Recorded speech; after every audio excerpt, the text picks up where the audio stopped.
Hello everyone and welcome to Gadgets 360. Today I have with me the Asus ROG Phone 5, the fourth gaming smartphone from Asus. And with me is the Aeroactive cooler as well. Now I am going to unbox the phone and the cooler and give you the first look of the device. But if you're new here, I will suggest that you should subscribe to the Gadgets 360 YouTube channel and click on that bell icon so that you are notified whenever we upload a new video. So let's get started.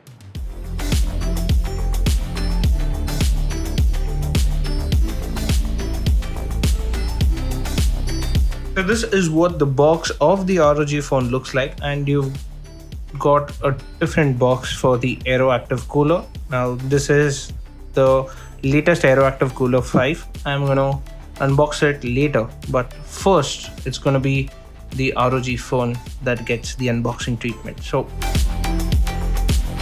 you can see it's a very cool box. It's something quite different compared to what we usually see.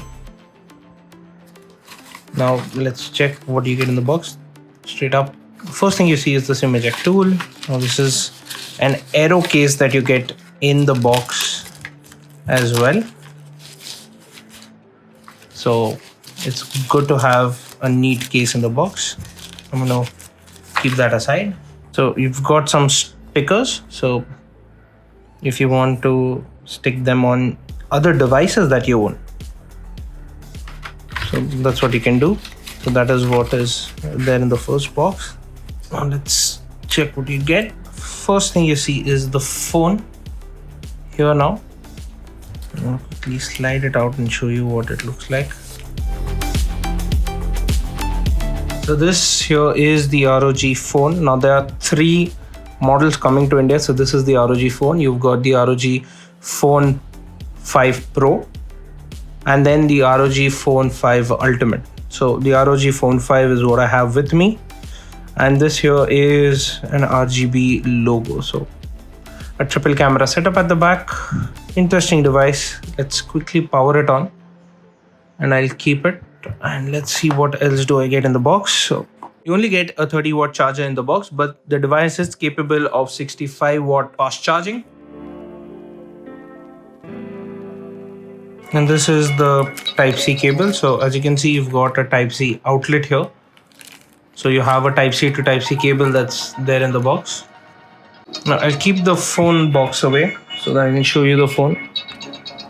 And then I'll show you the Aeroactive cooler as well. So the welcome screen is here. Let's quickly set it up.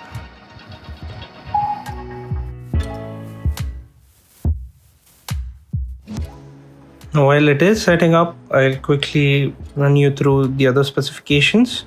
Now the display is a 6.78-inch Full HD Plus display, and it has a 144 Hz refresh rate. Now 144 Hz is something not very common. You've got 90 Hz and 120 Hz, that's common. And this is an AMOLED display that has a very high refresh rate, and it's made by Samsung. There it is, setting it up. And so let's take a look at the ports and the buttons on the device. So now, as you know, this is a gaming phone, so most of the time it will be in the landscape orientation. So that is how this device has been set up. So when you're holding it in the landscape mode, you've got 2 trigger buttons right here. So these are the trigger buttons. Now these are touch sensitive ones, they are not physical trigger buttons. You've got the power button at the center and the volume rocker right above it on the right side of the frame. And as you can see, the power button is where my finger rests naturally while I'm holding the device, and it's easy to hit the volume buttons as well. And on the left, you've got a Type-C port right at the center, and this is a proprietary pin connector that's there. So this, I think, is for the Aeroactive cooler to clip onto this particular smartphone when you are gaming or when you're using the Aeroactive cooler. So these pins are there mainly for the Aeroactive cooler to draw power from the battery. And also I think they've made some changes for the active cooler, so we'll take a look at that as well. Here you have the SIM tray slot. So I have the SIM pin with me. Let's quickly take a look at the tray configuration. We've got a dual nano configuration, but you don't have the option to expand storage on the device. At the bottom, you've got the 3.5mm headphone jack, which is back because the ROG Phone 3 did not have it, and you've got usual USB Type-C port. At the top, as you can see, it's completely bare. Now this smartphone has got stereo speakers, so we've got the earpiece, which is quite long and it doubles up as the top firing speaker, and you've got a bottom firing speaker as well. That's right here in the frame. So let's set up a fingerprint and see, it's got the in-display fingerprint scanner.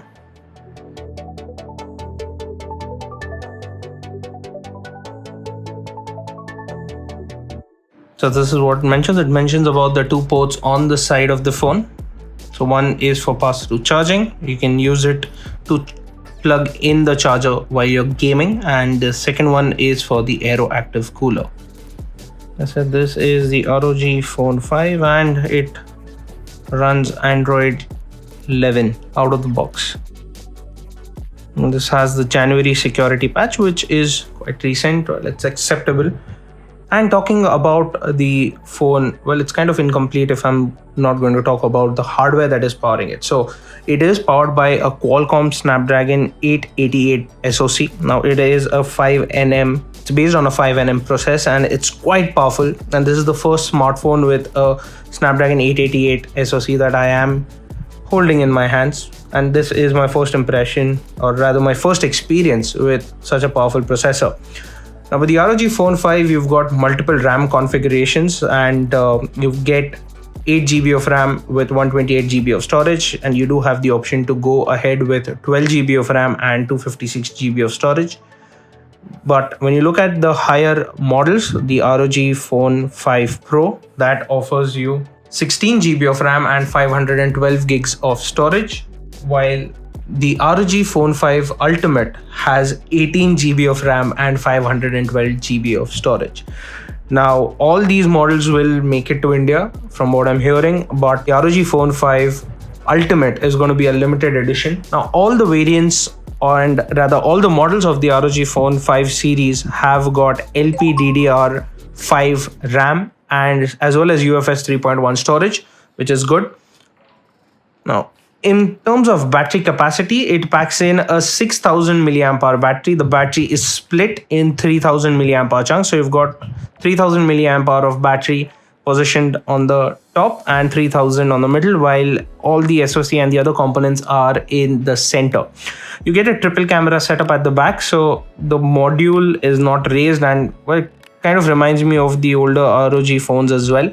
So the primary camera is a 64 megapixel Sony sensor. You've got a 13 megapixel ultra wide angle camera with a 125 degree field of view and a 5 megapixel macro camera.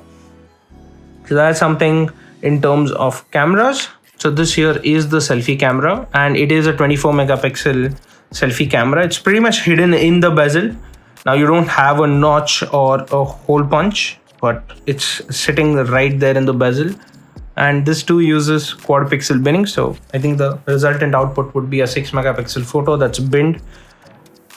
Now the phone is slightly on the heavier side and it weighs about 236 grams, so it's quite heavy, but looking at the kind of hardware it packs, and most people would be using it in landscape mode while gaming, I think I can excuse that. At the front you get Gorilla Glass Victus, which is, well, it's known to have better drop resistance than Corning Gorilla Glass 3. At the back you've got Corning Gorilla Glass 3, so there's no Corning Gorilla Glass Victus at the back, but you do get Corning Gorilla Glass 3.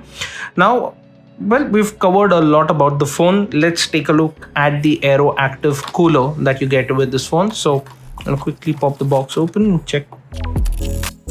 So this here is the Aero Active Cooler, and as you can see, these are trigger buttons. So while you're holding the device, these trigger buttons can be used along with it. So quickly pop the phone into it. Now I'll be testing this phone out as well as the Aero Active Cooler out when I will be doing my full review. If you have any questions with respect to this particular smartphone, do put that in the comments down below. So that was a quick unboxing and our first look at the Asus ROG Phone 5 and the Aero Active Cooler. Now, what do you think about this gaming smartphone? Do let me know that in the comments down below. If you have any questions about it, well, put them right in the comment section and I'll try my best to answer all of them. And as usual, for all things tech, stay tuned to gadgets360.com.